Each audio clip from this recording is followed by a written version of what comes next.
the job I had was called the Discovery Club, and the Discovery Club was for kids that were in domestic violent homes, or they were low income, and it was like a camp for kids ages, I think 3 to maybe 11 or 12. I think it was like 11 because I was 14, so I couldn't have been too much older than me. I mean, younger than me. Yeah. But it was a camp, for women that were in the house, like hiding from their spouses, just so kids can have like little things to do. So we went on field trips every Tuesdays and Thursdays. And on Mondays and Wednesdays, we stayed at the little field. Well, they had it at 2 different field houses. They had it at one elementary school, and then they had it at the other. So it depends on what day I go, if they were going to have it there or at another place. But they took us on field trips all over Houston and Galveston area. On Mondays and Wednesdays, we did activities where with the kids, where we had to like basically tutor them. Depending on the age range they were split up in. And I think they were split up in like 3 to 5, and then 6 to 8, and so on. But yeah, that was like my favorite job ever. But then I was a kid too, so that's probably why it was fun too. And you got my mind over here running, because that's technically you was almost doing social work at the age of 14. Or did you just mainly work with the kids? I mainly work with the kids. I mean, because I'm looking at it like a case. I used to be a caseworker. Yeah. And I work with, like, I know it's like the Star of Hope. That's what I'm thinking of, like a program like that. And to be 14 doing that, that's a big deal to me. I'm like, wow. Never thought of it that way. I know some people in their 20s that can't handle that type of responsibility with children that are experiencing that type of trauma, you know. So thank you. Like, you once again, I ain't gonna try to get on you with your collar and start preaching at you right here, because this is the Makings of Sherrelle, y'all. That's what we're here to learn more about Sherrelle. So thank y'all for tuning in. Thank y'all for listening. Okay. It was really fun because I was like, I want to be a mentor. I was always that little kid that like, I want to be a mentor to other kids. And like, I hated when people got picked on. I'm like, don't pick on them. Even though I was getting picked on because I was.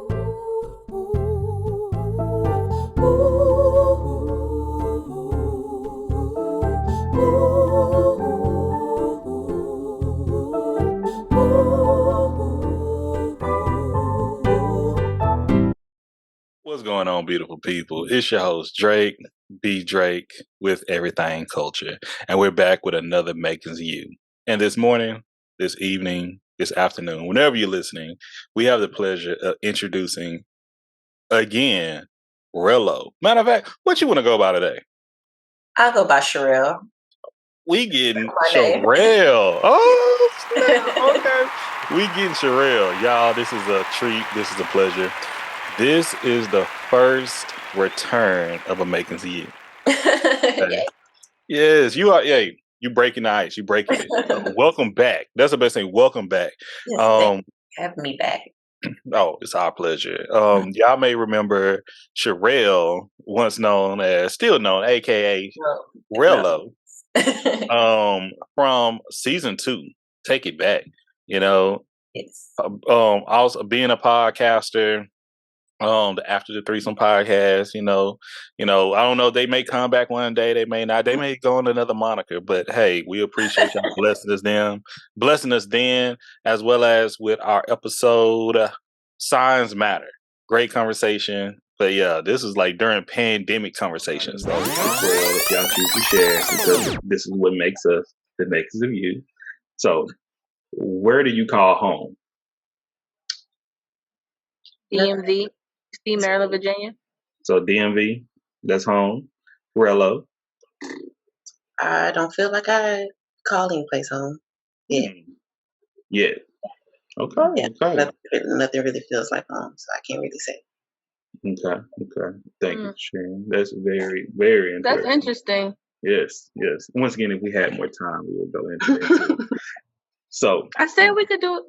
We can do it. Let me Okay. We could go into depth. Let me slide in the sidebar real quick. How did y'all meet? How do y'all know each other?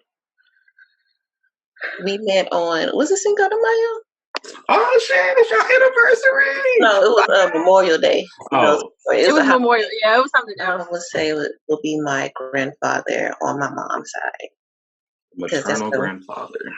Yeah, that's a person that he raised me and showed me what you should expect from a man, how they should treat you, and just real love. The love he showed my grandmother when she was, well, they both passed away, but what I can remember, because she passed away when I was younger, when I was like 6.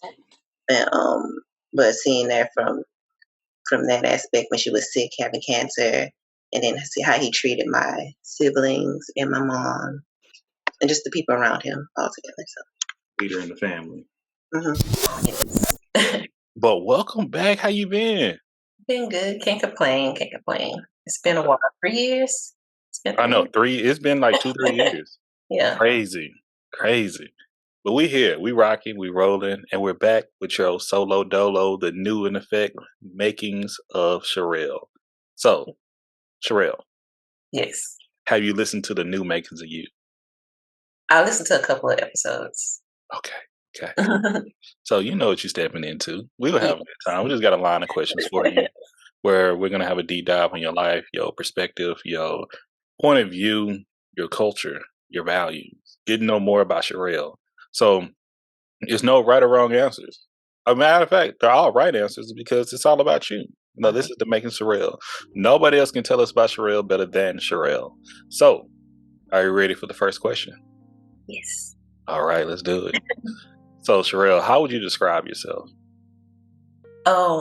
Now I would describe myself as, I feel like I have like a warm demeanor, but I feel like I'm still kind of trying to figure out myself now, the new version of me. I feel like during the pandemic, I shifted through a lot of changes, going from my 20s to my 30s, and and that going back home.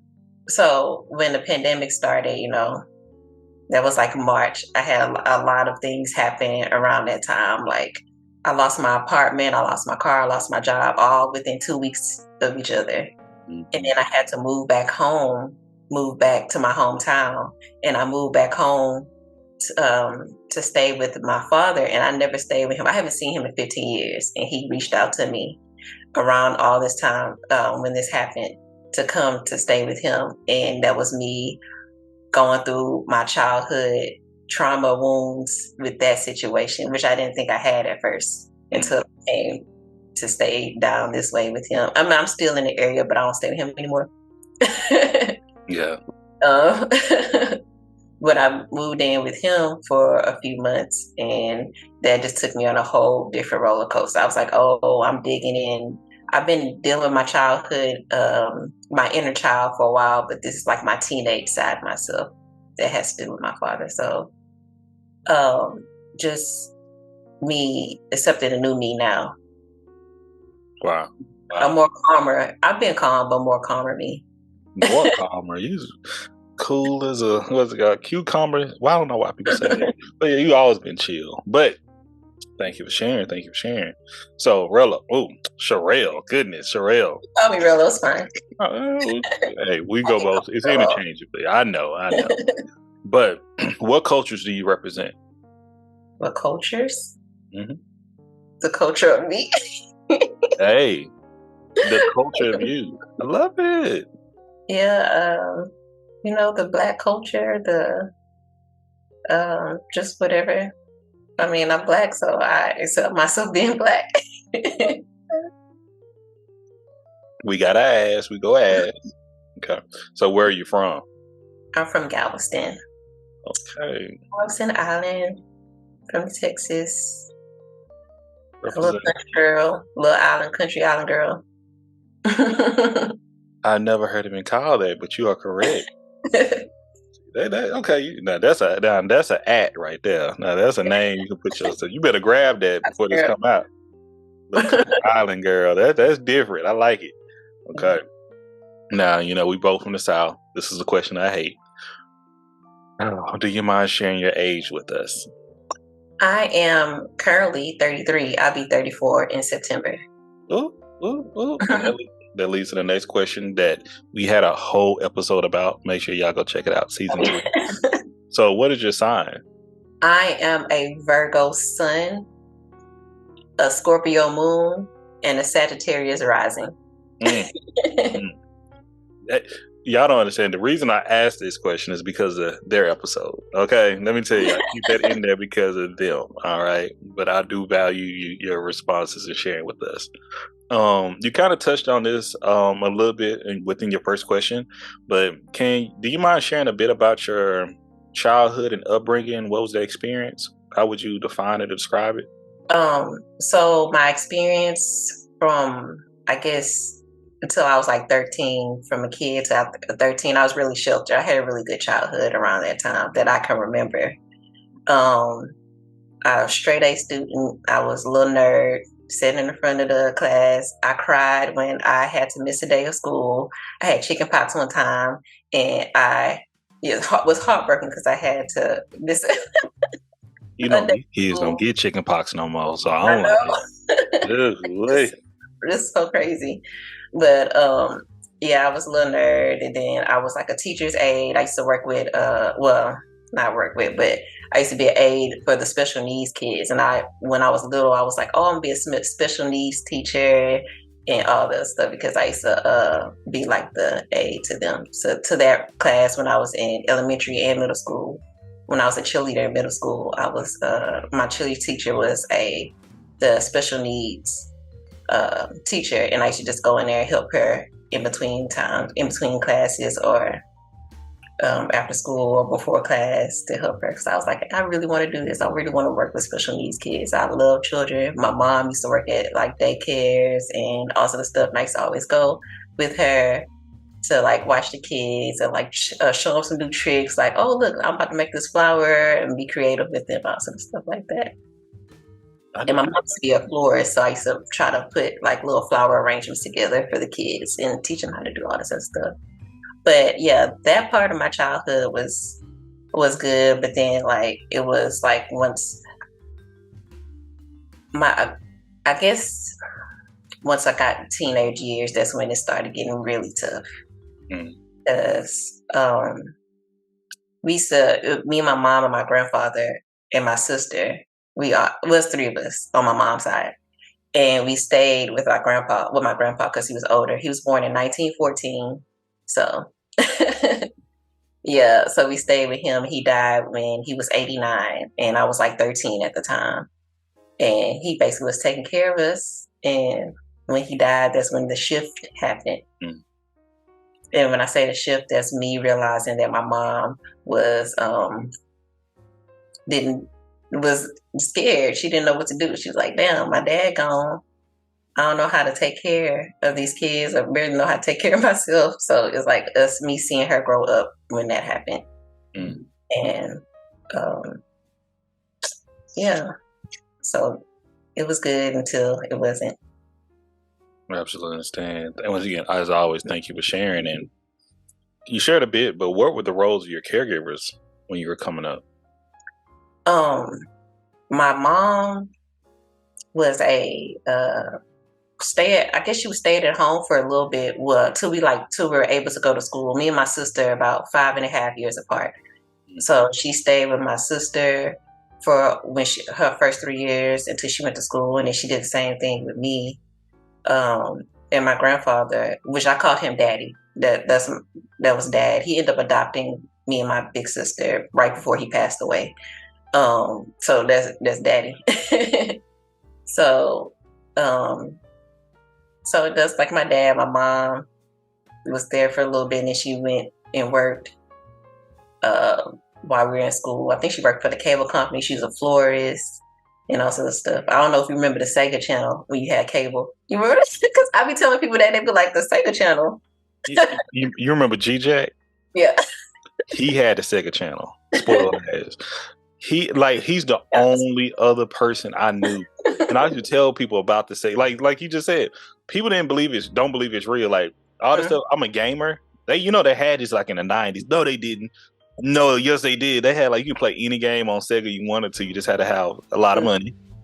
and parents love you a lot and get you on that channel. Like, but that's wild. It's connection. Like, and she worked there, so we got cable for free. So we had the Sega channel for free. So it was like, yeah, I know, right? They had great back then.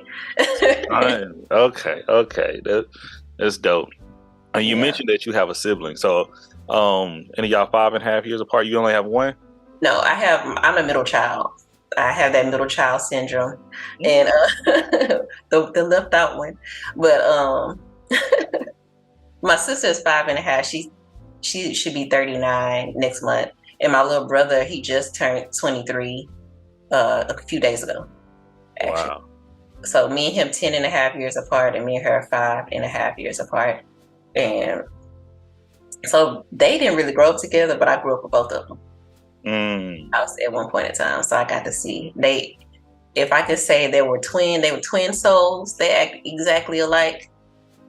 Yeah. So even though you were the middle child, but did you feel like the youngest? Did you ever feel like the oldest, or did you feel like the middle the whole time? I feel like I was the oldest most of the time. Well, yeah, basically most of the time. I feel like I was the oldest, but I still felt that middle child syndrome because I was old. I still felt the middle child syndrome, even though I act like the oldest, because they consider me like, oh, you the one that like make sure you keep everybody together, take care of everybody. You the mama of the family. I was even a mama to my mama. So it was like that. Like, you're responsible. We don't have to worry about you. So that made me feel left out because I was like, you do have to worry about me. I have things going on too. Like, why would you say that you don't have to worry about me? That's crazy. But and I still feel that way now. But I be like, I got stuff going on too. I got like issues as well. You can't be just putting me in this category of having it together because I don't have it together. Let them know. Let them know. Yeah. Okay. At first I didn't, but I had to. No, it took me a while. But it's growth, and we appreciate it. So, and talking about with growth, how do you feel about your education in your life so far? My education, I feel like I had a good education growing up. I went to college twice. So I have a bachelor's degree, and then I had got my certification as an esthetician. So I learned I learned a lot, but sometimes I feel overqualified. Well, I don't feel like I'm overqualified, but the companies feel like I'm overqualified. So I always have issues with finding jobs because they were like, oh, you got too much experience, you got this, you got that. And then I'm like, well, I need a job. I'm not really but they was like, I feel like you're going to get bored quick. But I'm like, if I'm coming here to you, I need you. Yeah. Pay me. Like, okay. That's later. So speaking about jobs, what was your first job? My first job, I was 14 years old. I got my first job. So the work, I don't know if they call it the workforce or worksource now. Yeah, because I was like, they changed the name and I thought it was like a glitch in the matrix. And then I was like, was it? Oh, I feel like it was workforce, but every time I see it says worksource. So I don't know. I know for sure it's worksource right now. Yeah, but it was workforce back then. And I believe you. I ain't about to get stressed out about it right now. So. Yeah. Well, yeah, at the workforce, they have programs during the summertime where you can start like a little career job. At 14, you had to get like a little permit, and my mom had to like enroll me into this program where I had to do like a few hours of courses, and then they put you in a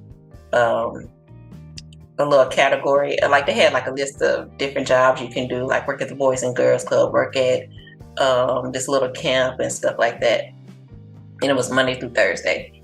So only during the summertime until you turn 16 was able to actually have a job. So I got my first job at 14 because of all the things that I think I talked about this to you on TikTok, but like we became homeless after my grandfather passed away.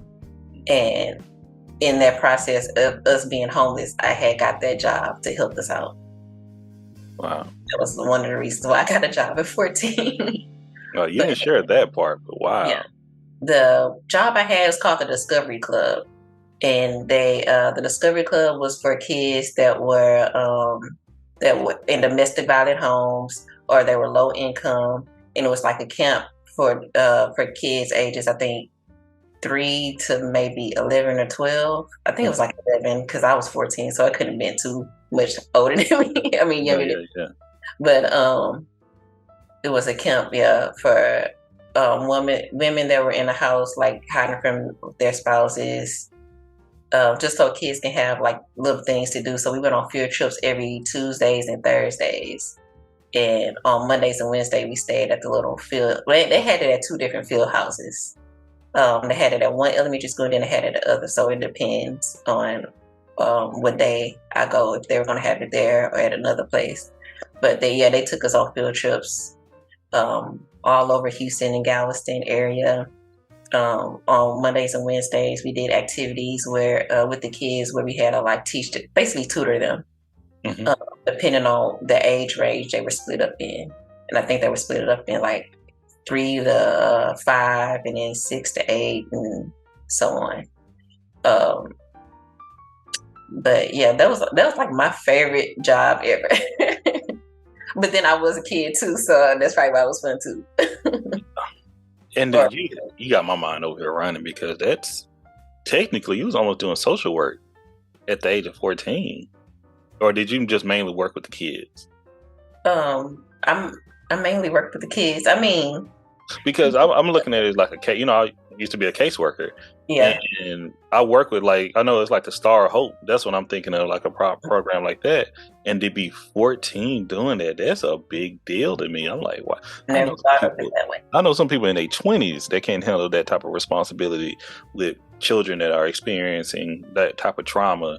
You know. So thank you. Like, listen, I ain't gonna try to get on you with your call and start preaching at you right here, because this is the Makings of Sherrelle, y'all. That's what we're here. We're here to learn more about Sherrelle. So thank y'all for tuning in. Thank y'all for listening. Okay. It was really fun because I was like, I want to be a mentor. I was always that little kid that like, I want to be a mentor to other kids. And like, I hate when people got picked on. I'm like, don't pick on them. Even though I was getting picked on because I was a nerd. But I'll be like, don't pick on them. And like, needed. Oh, like that spirit is absolutely still needed to this day. Yeah. Oh, we got to talk more. Okay. How were you disciplined growing up? Disciplined. I was scared to say anything to my mom. So I feel like I was a really good kid, and my big sister was the rebel kid. She did anything. I remember I seen her get whooped one time. I was like, that's not about to happen to me. I still don't cuss in front of my mom to this day. And my little brother and my big sister would be over here cussing up a storm. And I'd be like, why are y'all talking around her like this? Y'all are crazy. Y'all are tripping. But basically, she just have to look at me. The black mama look. Maybe like, and then I'd be like, I'm not about to say anything. So I was just kind of like, let me just put my head down, do my work, just be in my own little corner and not, worry about anything. And then my grandfather, I mean, he was like the dad, so he was just really chill. He was just, Right. Okay. So but you didn't cause that many issues. That's what you're trying to tell us. You really didn't need that much discipline. Yeah, I don't think I caused that many issues. Not that I can. I believe you. I can think of. At least not that I got caught doing. That's a whole different situation right there. We'll leave that to another day. I remember me and my sister were like fighting with flour in the kitchen one time. My grandfather caught us. Whole kitchen white because we had we had the flour in there. My mom was at work, and then my grandpa walked in the kitchen, and he was like, y'all better clean this up for your mom get home. Y'all gonna get a whooping. We was like, and it was spotless. And she was like, y'all cleaned the house. See, you was one of those siblings that y'all thought. See, I appreciate that. Oh my gosh, the one that just did. The ones that I didn't care. Mm-hmm. They still learning to these days. Whooping. I gotta keep my good girl image. Emphasis on image. Continue. Okay. So you actually answered this question earlier on TikTok, but I'm gonna ask you because this is gonna be a new question for the show. What age do you think you become an adult? I don't feel like an adult now. I said, when on TikTok, I said 40, and I still got 6 years to go. Or 6.5 years to go.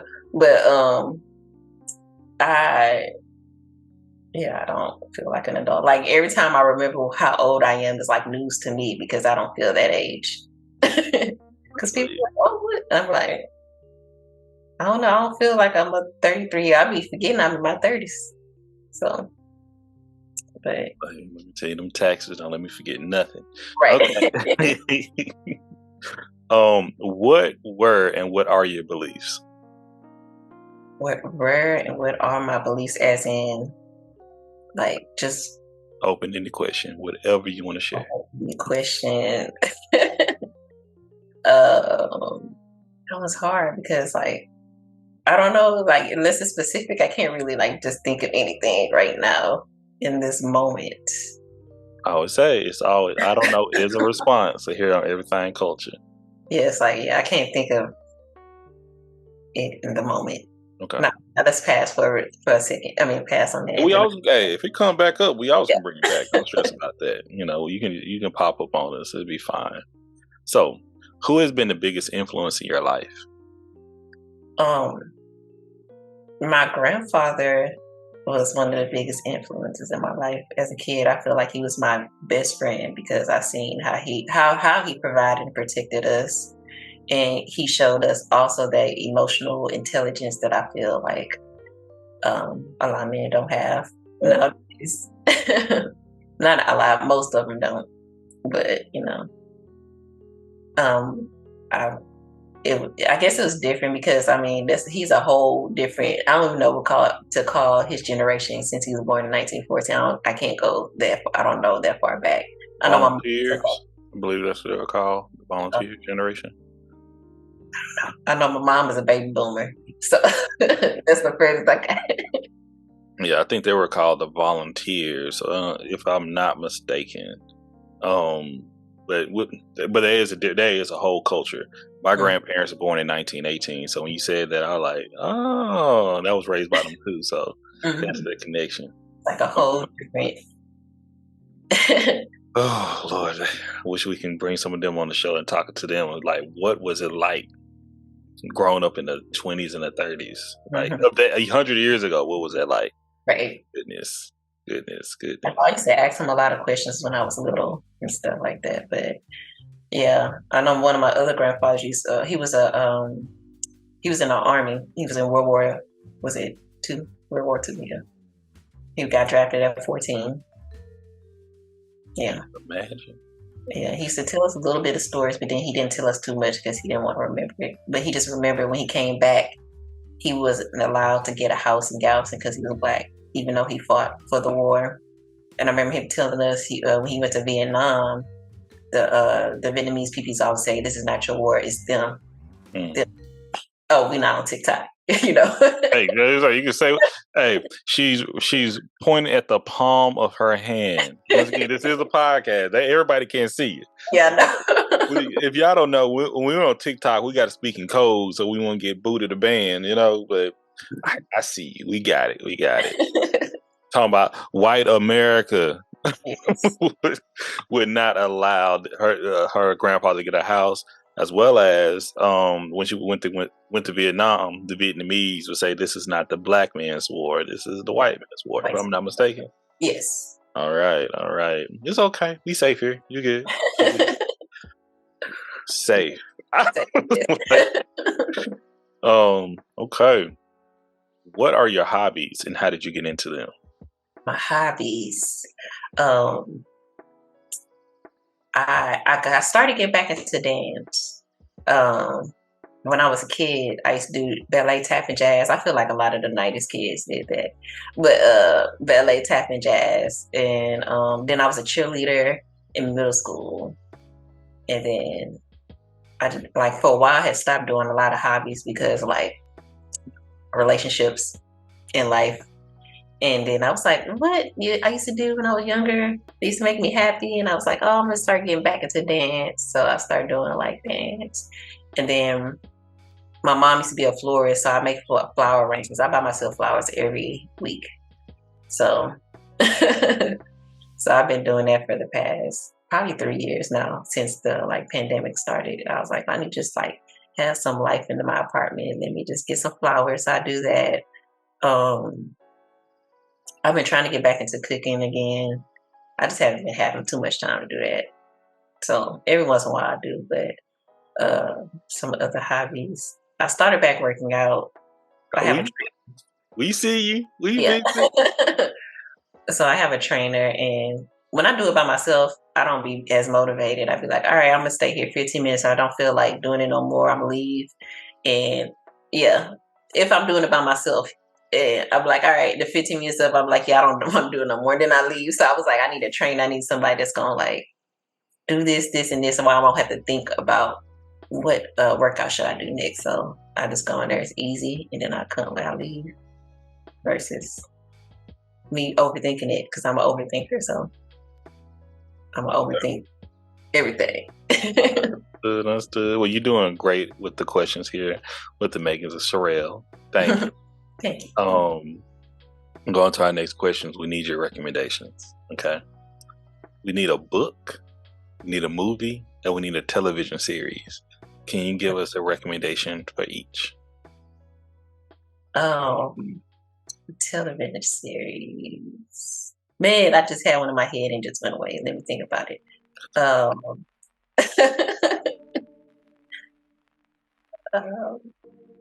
said a book, a TV series, and a movie. Oh, movie. Okay. My favorite movie is Holes, and oh my, what's the name? What's it? Stanley Ickus. Stanley Yelnats. Yelnats. Why don't I get Stanley Yelnats? Yeah. Over some damn shoes. Yes. So if you're a real 90s baby, you would have said the book. So I digress. That's why I started watching the movie, because when I was in 7th grade, we had to read the book, and they was like, "Oh, they're coming out with a movie next year," and I was like, "Yes," and then I was like, "I love the movie too." So. Oh yeah. I think I was a little older. I was in high school when the movie came out. But they did a good job with it, I would say. Yeah, so that movie, a TV series. Well, I'm gonna go to the book, The Alchemist. I like The Alchemist. Like the 5th person that said The Alchemist. Yes, it's a good book, and I listen to audiobooks a lot too. So I done listened to about 7 books already this year. Yeah, but I have like the physical. If I really like the book, I'll buy the physical book. Same. Okay. So The Alchemist, not a TV series. I don't really watch much TV, so let me think. I don't know why I can't think of one right now. It's all good. I was about to say Atlanta, but I didn't really like I liked Atlanta, but I didn't like the 3rd season, but I liked the 4th season. I don't know. I think I was so confused on the 3rd season, and then I had to go back. And then when the 4th season came out, I was already kind of accumulated with what was going on. I don't know. 3rd season, I like the way. Well, we ain't talking about Atlanta. We're talking about Sherrelle. Continue. So, yeah, I guess I'll go with that one for right now, because I can't think of a TV series. It's okay. Once again, we appreciate it. So for the book, we have The Alchemist. For the movie, we have Holes. And for the series, for the moment, we have Atlanta. Yes. Okay. You know I'm about to dub that. That's too damn bad. Oh, Okay. So, Sherrelle, you have a magic phone. And you got 3 calls to make with your magic phone. And with this magic phone, you can call anyone, anything, real, fictional, here, no longer here, whatever. Who are you calling with your 3 calls? Well, first, my grandfather. I think we already know that's my best friend. I'm calling him first. Second, my mind keep going back to Maya Angelou. I don't know. Call her. I don't know why that one came up in my head. That's like it was say Maya Angelou, just say Maya Angelou. Uh,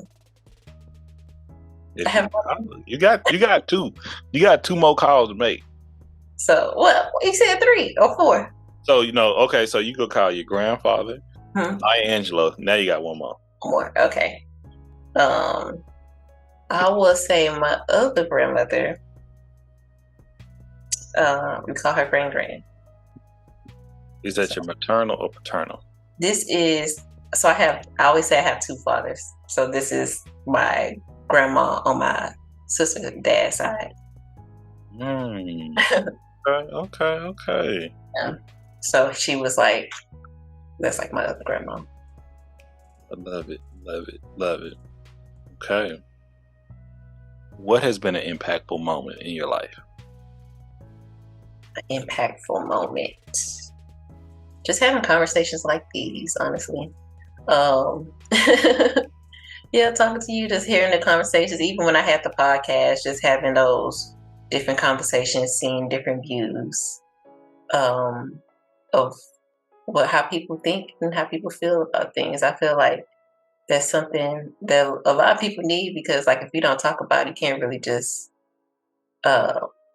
get through or like learn different things. If you don't say anything, you don't know what you don't know, honestly. Y'all, Sherrelle's trying to be a guest spot on the show in the future. Look at that. Like, what you better stop, talking about with us being an impactful moment. And we ain't worried about everybody else. We're going to take that as everything culture being an impactful moment in your life.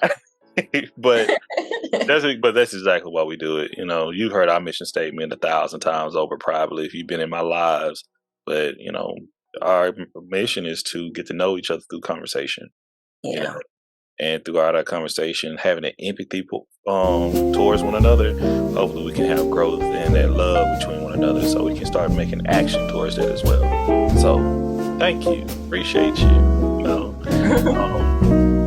So, Sherrelle, what is your theme song? My theme song? It is Kendrick Lamar. It's a song called God. Which album? Which album is it on? I think is it on there? I don't think it's on there. I can't remember what album it's on it. I think it's a single. I think it's one of the singles, if I'm not mistaken. I would be doing my research. I am just like many of us Kendrick Lamar fans, but because I was like, wait, I don't know what album it's on. Okay, I'm check. We gonna find it. So, God by Kendrick Lamar. All right. Next question.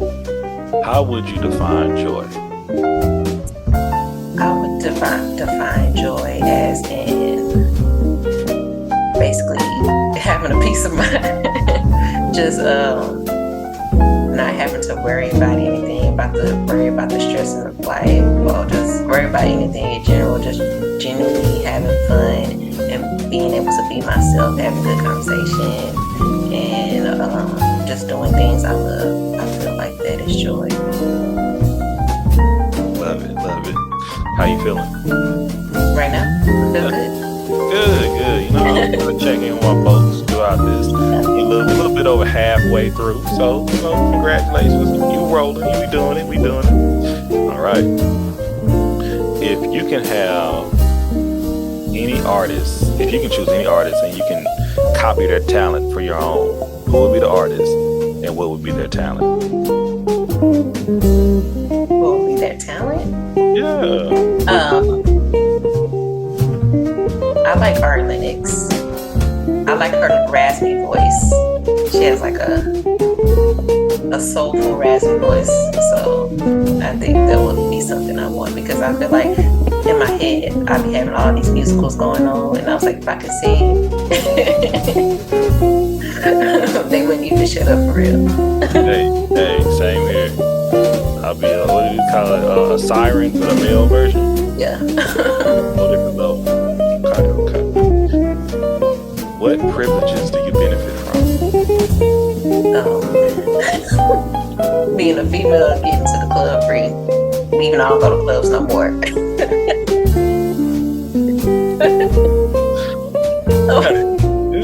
It's some privilege in that. It's a privilege. Privileges, besides like getting to like things free, I feel like I get into a lot of stuff free just because they think I'm younger or just because I'm a girl. Okay. Love it. Next question. In what areas in your life do you need to heal? Hey, what's going on? It's your host, Drake. Be Drake with everything culture. Just want to butt in real quick and ask for y'all support. Now, y'all know I greatly appreciate all the love that you're showing listening to the show, but I have to ask, could y'all please leave us a review? And if you don't know how to leave a review, don't worry. I got you. You can go to Apple Podcasts, find Everything Culture. Make sure to click on the name of the show. Scroll down to where you see ratings and reviews. Please hit that 5 stars or just leave your honest opinion. Then right under that, you can drop us a review. Leave a subject line, the catchier, the better, and just tell us how you feel. That goes a long way with supporting us. But let's say you don't have an iPhone. What should you do then? We got you with that too. You can go right over to Spotify, find Everything Culture again, and you just want to hit on the ellipses at the top right, and it will pop up where you can rate the show. They see? There you go. There you have it. Now make sure to subscribe to us on YouTube and anywhere else you may listen to Everything Culture. We greatly appreciate your support. We love y'all, and let's get back to the conversation. Let's get back to the show. Peace.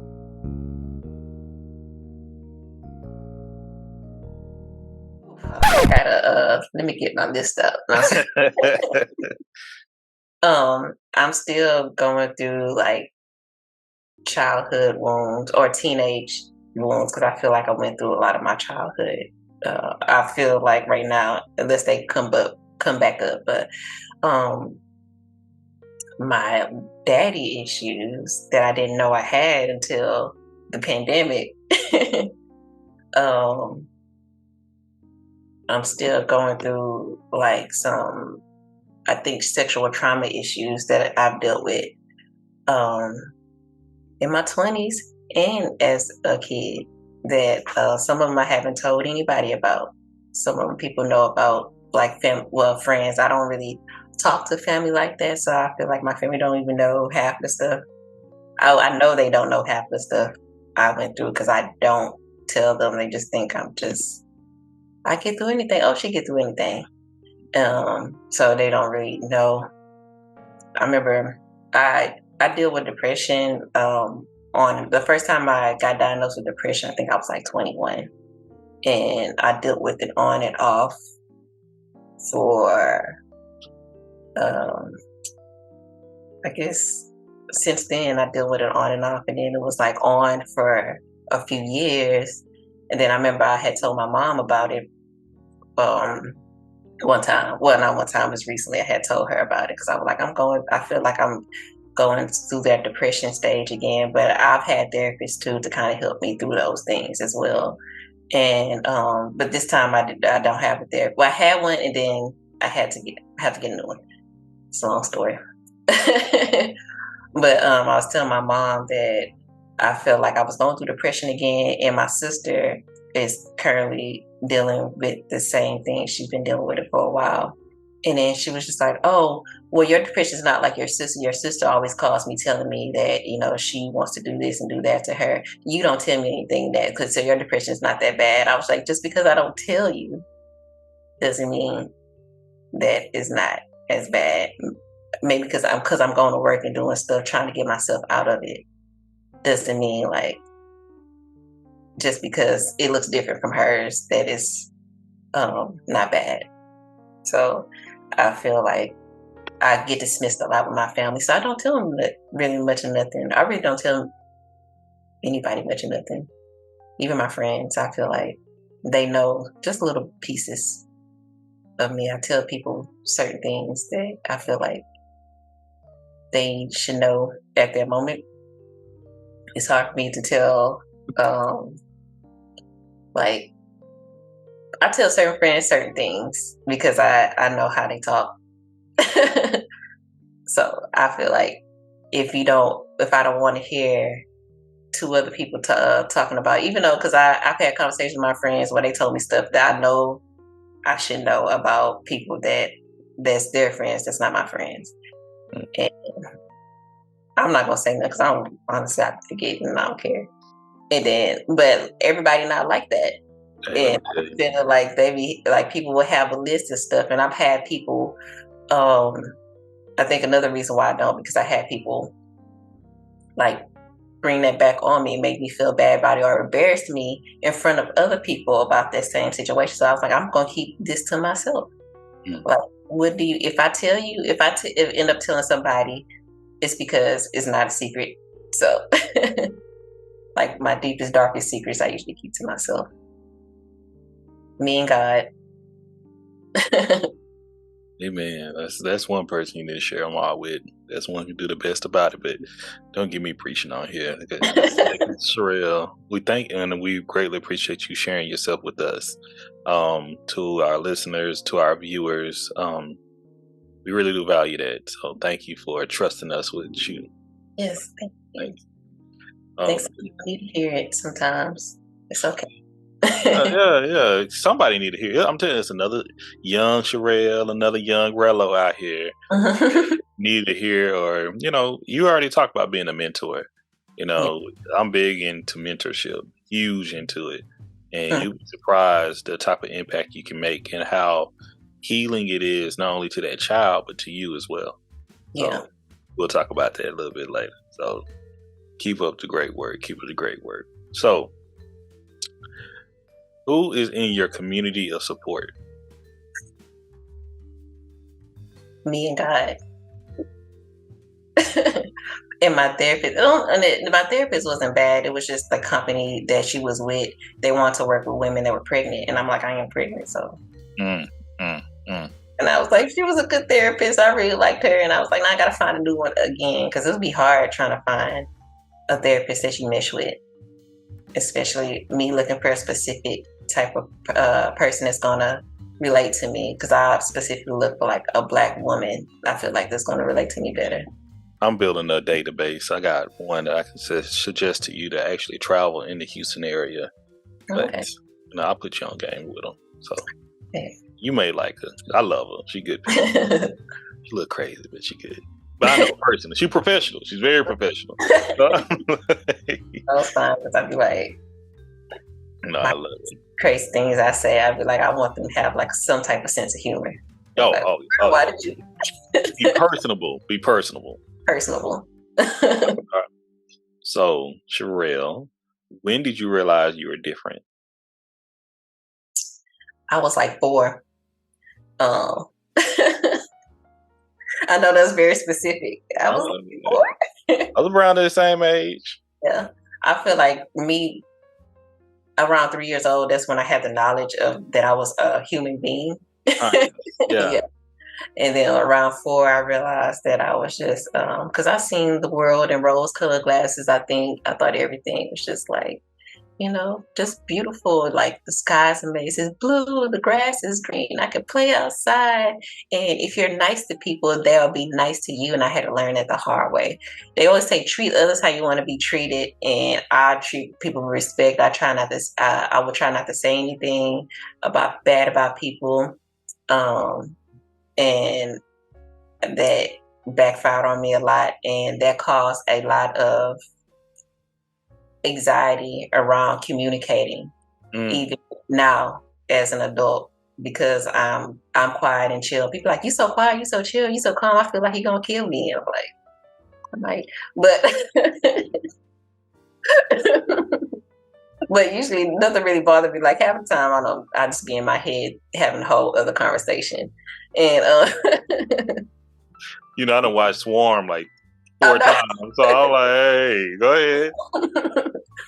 But yeah, it has caused a lot of anxiety around communication, and that was one of the reasons why I started the podcast with my friend. I came to her with the idea about starting a podcast, because I felt like I had a lot of stuff stored in me and I needed to talk about it verbally, just because I'm so quiet and chill and I don't really have too many people that I can of support system that I can feel like I can just sit down and talk to that's just gonna listen. I feel like when I do or did talk to people that are trying to give me solutions, I'm like, sometimes I just want you to listen. I don't need a solution. Or they do listen, or not do listen. They hear me, but they don't hear me. As in, I'm talking and they on their phone like, and then I'll just like stop. I would stop mid-sentence to see if they listening to me. And they be like, and then they start talking about something else. And I was like, you wouldn't listen to me this whole time anyway. So it's like a lot of things like that. So I'm just like, well, I'll just get a therapist. Like I have to pay them to listen to me, but at least I'm heard.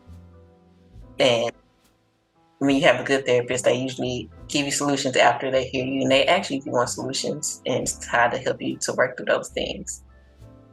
And even in relationships, I noticed I was attracting men that was emotionally unavailable. They didn't listen to me, and then I was taught to be a, what's the word? Damn, the road just lifted.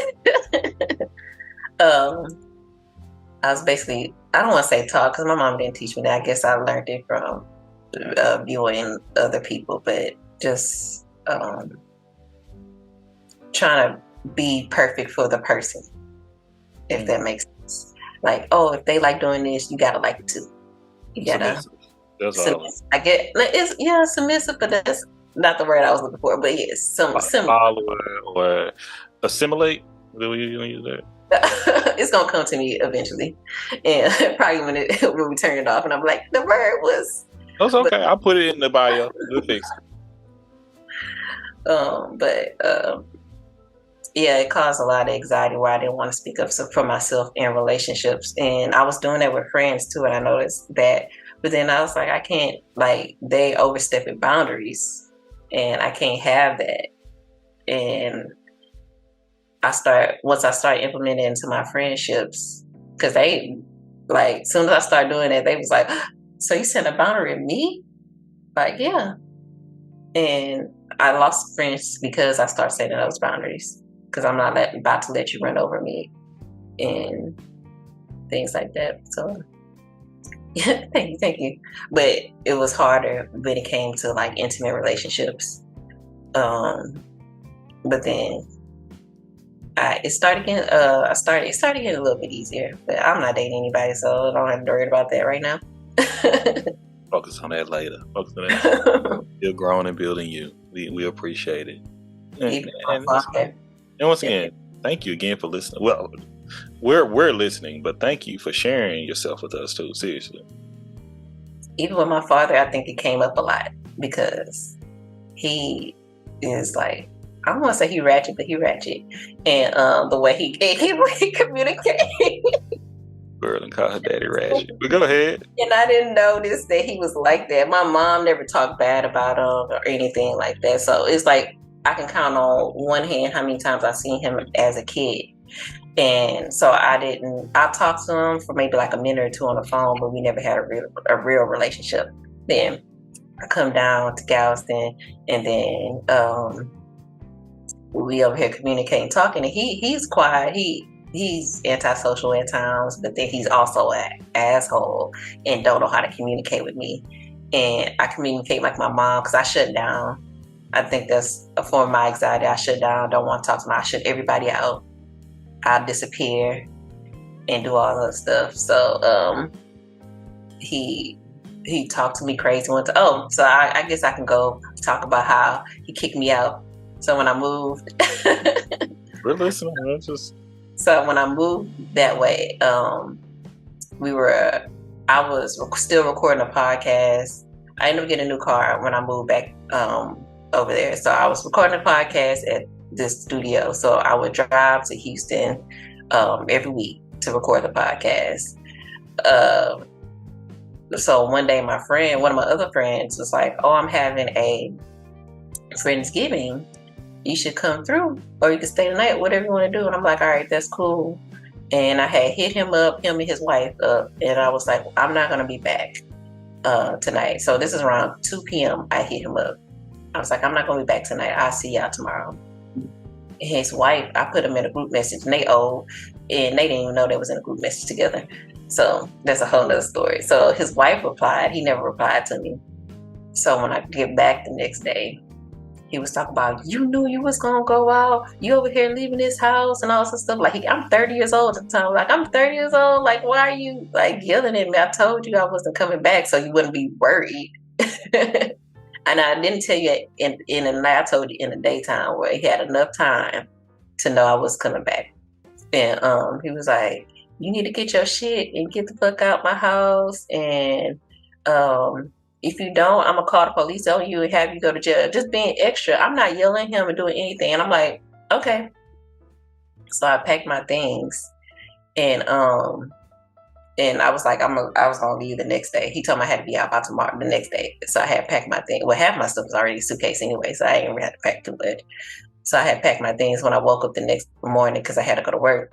He was up there.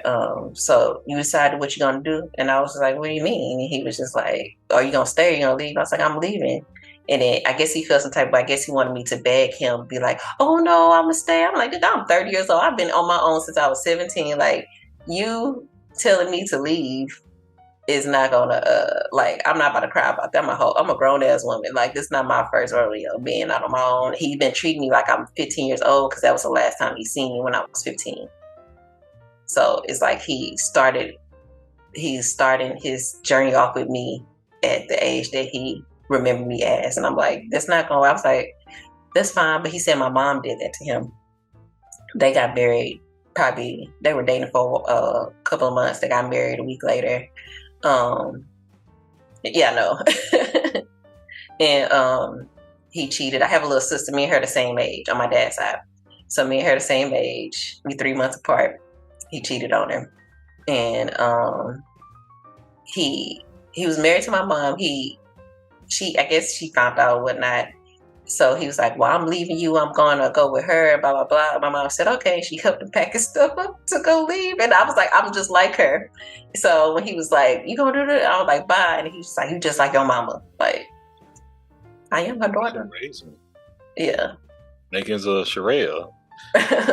Should have seen him this. But right. And I'm not talking to him right now because I tried to like start it. After he did that, I still try to communicate with him more. I still was going over there once a month trying to be like, because my mom was like, that's still your father, you know, da da da. And I'm like, okay, I'm gonna go and like, you know, chill with him, hang out with him and see. And it was good for like 6-7 months. But he was like, if you need anything, let me know. If you need help, blah, blah, blah.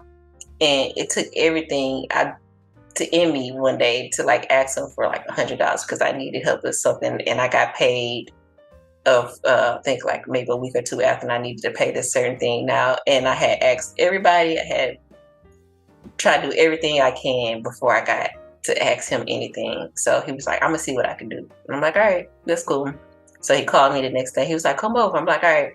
And then he told me to come over so he could tell me how bad of a person I am, how I make bad decisions, and you just stupid. I don't know why you do all sorts of stuff like that. And that was the last time I talked to him, and that was last year. So he told me that last year, and that like tore me as a person again. I'm like, damn, like just stabbed the knife in my heart deeper. Just a little bit, squeeze some lemon on it, you know. Right. I was like, yeah. I was like, I'm trying to be a kid because your other child not talking to you. He did the same thing to her, and she hadn't talked to him in over 10 years. And yeah, no, she actually had him in the house with her because he ended up marrying her mom. So I didn't have him in the house with me. And I was like, I never knew why she didn't talk to him, and then I found out why, and I completely understand. Oh yeah, I might need to invite some of the parents back on the shows, and so we can get an understanding. Yeah. I used to do that. I need to bring that back. I'm hearing, but goodness, thank you. You know, we have to check on Rello a little bit more every now and then. Cause you will disappear. I'd be like, well, don't see Sherrelle for a minute, but hey, those social media breaks are absolutely necessary. So, but thank you for sharing everything with us as well. Yeah. Ready for the next question? Yes. Okay. You have a biopic coming up. have a biopic. You have a Oh, biopic. I was like, I do. Yeah. Yeah, it's coming.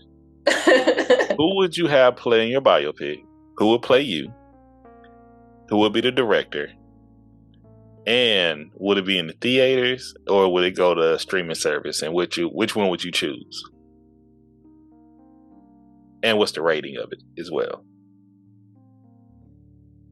Who will play me? You know what? I feel like Haley Bailey will play me just because I feel like she I can see that heavily. I can see that heavily. So she will play me. Who would direct it? I like Tiana Taylor's directing style, honestly. Okay. I know she's like a little Spike Lee, like the female version. And she said, "Who play me director?" If it's going to be on stream or there, I feel like it will be streaming. Okay. And a rating. Did I miss one? Well, okay. What site? Where you go? What network will pick you up if you stream it? Hulu. Hulu. Okay. And what's the rating? Is it gonna be like PG, PG-13, TVMA? I feel like maybe PG-13. 13. Okay. Love this. All right, we got to set that up. If you have to have one career, you had one job, you had to keep this job. Okay, you have to do it, but you was wealthy. This job would bring all the wealth you need, no matter what. What job would you choose to do? I would say dance. Like what type of dance? I was either thinking that or architecture, but I did architecture. I think I told you that before. I did architecture. I never told you that. Oh. I went to school for design, technical graphics, and I did architecture for 4 years. And I was about to say that, but I don't like sitting in front of a computer all the time. If I'm able to go out in the field, like go out in the field for a little while and then sit behind a computer. I guess I'd do that one instead. If I'm able to like go out in the field to actually see how it's coming along and everything, but also be able to do the drawings and stuff like that. I would do that again, honestly.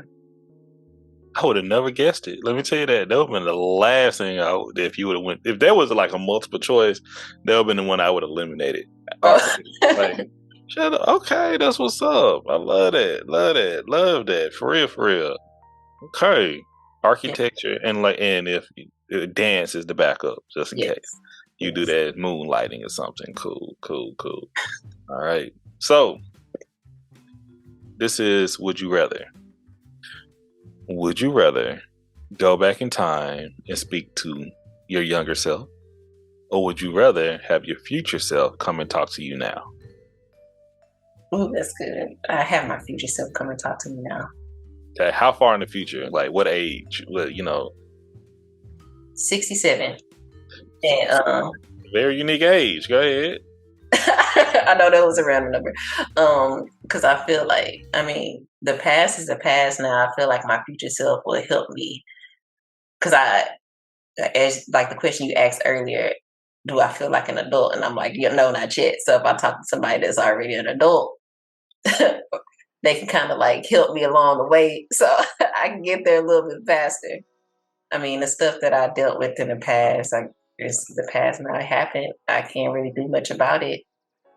I wish it was a lot of things I wish I could change, but I guess I had to go through it, unfortunately, to get to this part. But those things is hard trying to cipher through all that trauma to get here. But most of the time, all the stuff that we're trying to pick apart is stuff that happened in our childhood, and us now as adults trying to fix all that.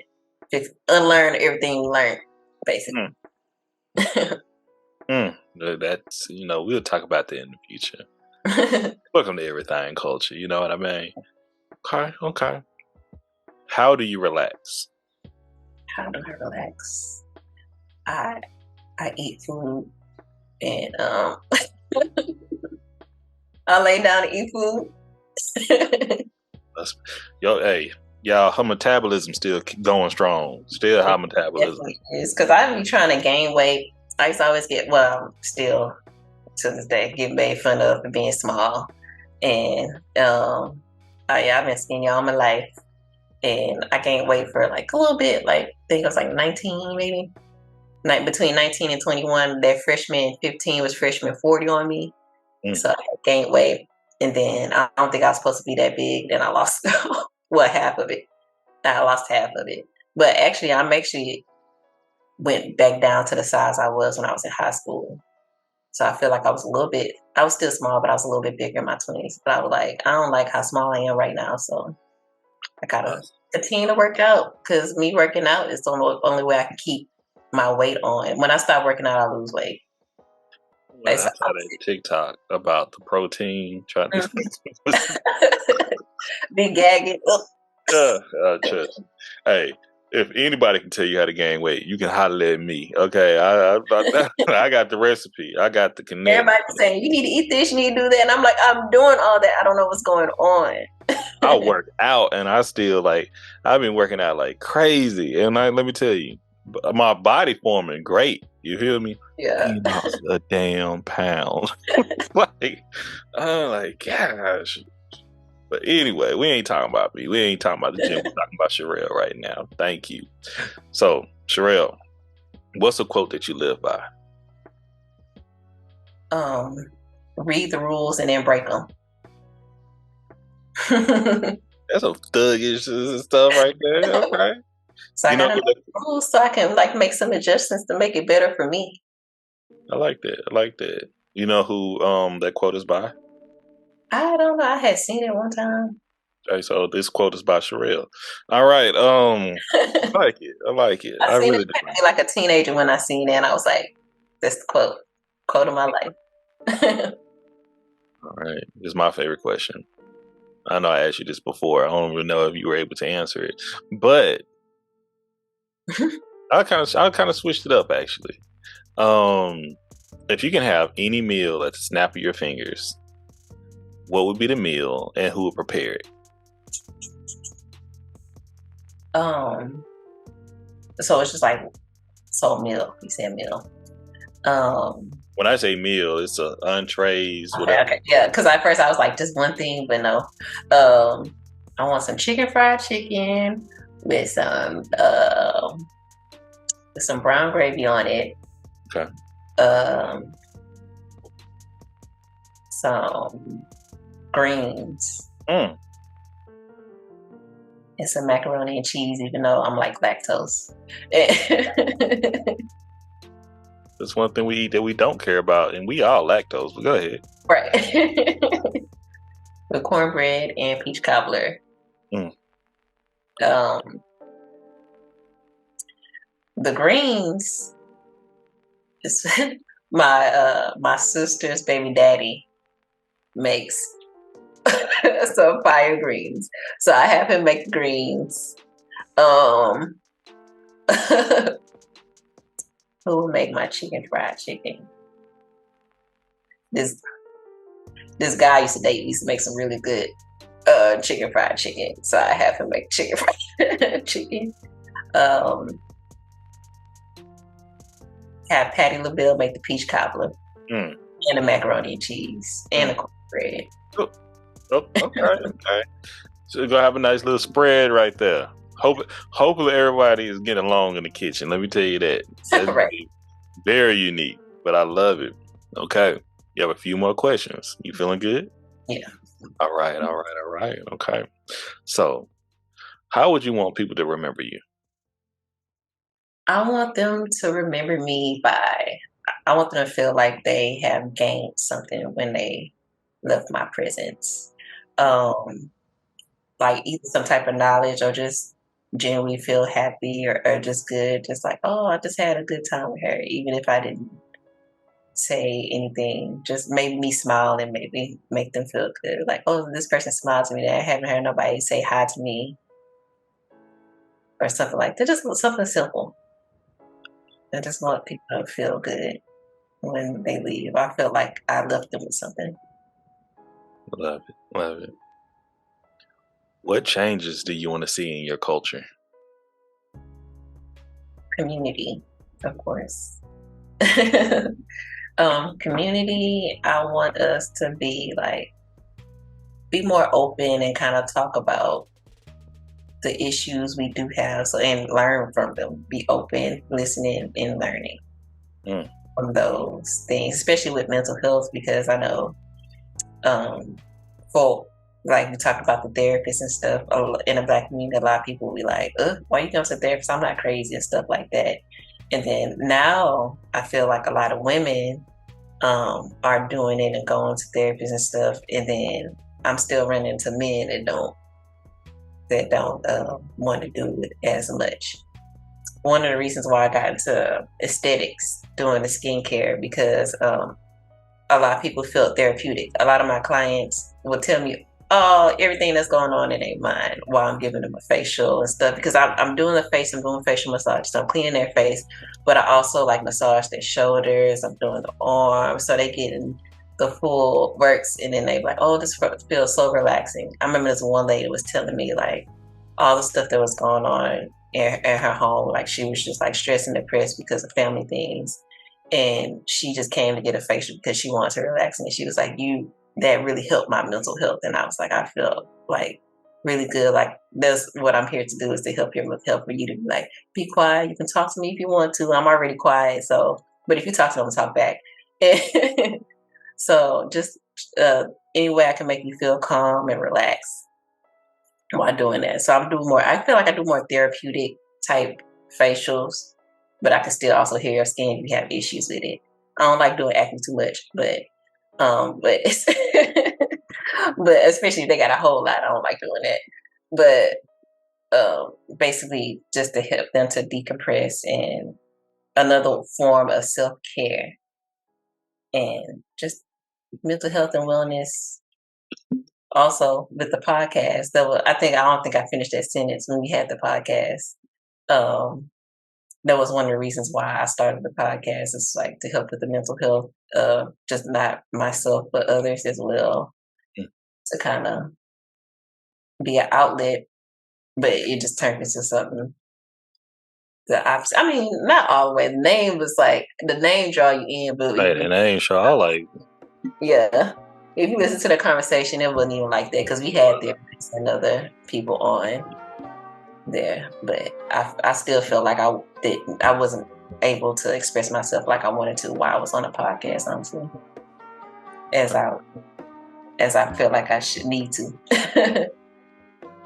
Hey, I'm happy that do you feel like you're able to express yourself during this moment right here, during this conversation? Yes, I do. Well, yay. That's what yay, that's what it's all about. So, Sherrelle, you ready for the last question? Yes. How can we support you? How can you support me? I mean, you just support my business. BurstOfBeauti Aesthetics on Instagram, BurstOfBeauti on TikTok. I do facials, I do virtual consultations. I was mobile, and I'm going to be back mobile again. If you're in the Houston area, I come to you for your therapeutic spa experience. I'll be starting that back up during the summertime. And I have a skincare line coming out probably late summer. 2 products that's supposed to help with your skin barrier and everything like that. So yeah, you can support that business. And also I applied to, the Sephora Squad. And if you just leave me a testimonial there, then that would be awesome. I need to post it more on my page so y'all can see. You do. I don't know what all that about, but wherever we can support, we go support you. Yeah, it's like I posted it one time, but I didn't. I need to post it more. Trust me, I just marketing, pushing yourself out there. And make sure to send us the information for BurstOfBeauti so we can support, because if the people are looking for you and you're trying to be found, where else can they find you if you're trying to be found once again? Those two right now. And then, yeah. I'm going to be starting a YouTube channel talking more about it so I can build more community on it. I really been procrastinating. I have a whole list of things I want to talk about. I have scripts and everything. I just need to sit down and record it. Because let me tell you, you already have it. You know, usually we'll end it right here. I do the little shout out, you know, y'all. But we're gonna talk, you know, podcasting, it's not easy work, okay? I know a lot of people jump in like, oh, you a podcaster? Yeah. Oh, I want to do a podcast. Okay, cool. Let me see you in the next 6 to 7 months. You know, the consistency is so important with it. But everything you're saying, why you did your podcast, is why I do mine, still doing it. I love hearing people. I love hearing their testimonies, their feelings, their emotions, and seeing that growth throughout our conversations. And even when they come back later, like you said, this has changed me. Nobody ever asked me these questions before in life. I value that, you know. Yeah. We're making an impact. And even through the Makings of You, all the way throughout our panel conversations, I value those discussions, and I value when people connect. Like, I'm glad people are talking about this, even though a lot more need to be listening, in my opinion. Yeah. Which, not even in my opinion, is a fact, but I have to continue pushing it out there. How can I expect people to listen when they don't even know about it? Yeah. But hey, you got our support here and everything culture. We appreciate y'all, appreciate you specifically. But when I say appreciate y'all, I appreciate all of our listeners and our supporters. But for real, when you read, because I was telling me, even when you were talking about the plants, I'm like, you could do whole content about you being a black woman doing in flowers and plants and being trying to, like, there's a hobby as a florist. Oh, they can do numbers, you know, they can be, just saying. If I show you all my plant babies I have outside, all these aloe vera. Like, for real, that could just be a thing every day or once a week even. Like, I was looking at a woman today, she was talking about what do she feed her plants and how long, what does it look like, doing little testings and talking to them, giving them affirmation. All that is something relaxing and soothing. You'll be surprised, and you put a little bit of music in the background. Let me stop. See, I'm giving up the game to y'all. This is me and Rello got to talk about this later. You know, there ain't the real. I'm talking to Rello right now. Yes. But case in point, these procrastination, I hate it. I deal with it too. Okay, but the more I'll say the prayer, you know, that's why I pray for God to stop, continue me to be great like you want me to be great. Yeah, that's the biggest thing to me. Like, because the only thing that's stopping me is me. Simple as that. Mm-hmm. And when I go out and I make content, I say, and people flourish to it and things, I'm like, I'm doing something good.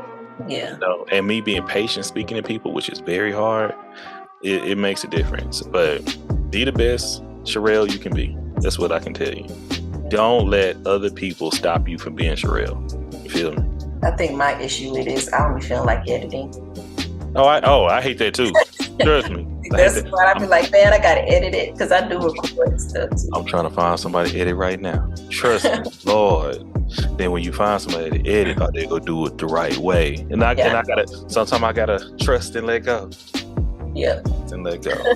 But Sherrelle, Rello, you've done it. You did it. You've done it again. You completed the makings of you with everything culture. We want to say thank you. We appreciate you. Anybody you want to shout out? God. Thank you, God.